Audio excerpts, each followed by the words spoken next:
One upon a time, on a warm summer day, a little owl was busy gathering wood.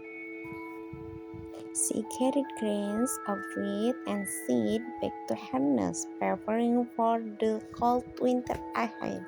Nevertheless, a colorful grasshopper sang, danced, and played his tiny fiddle, enjoying the bright sunshine. Why work so hard out?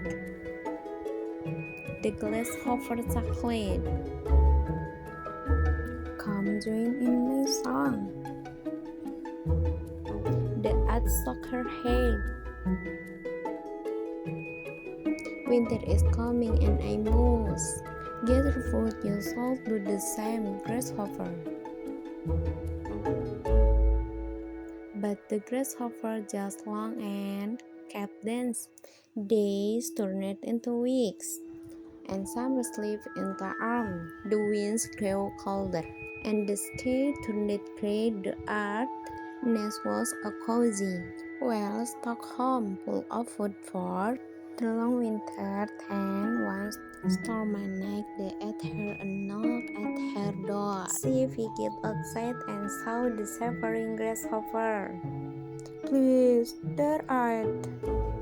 He then.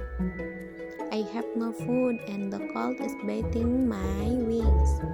The earth hesitated but opened her door, offering warmth and food to a hungry friend. As the grasshopper waited by the fire, he whispered, "Thank you, as she nodded a salt help work when the days were bright." The ant smiled, knowing they had done the right thing, but also hoped her friend had truly learned his lesson.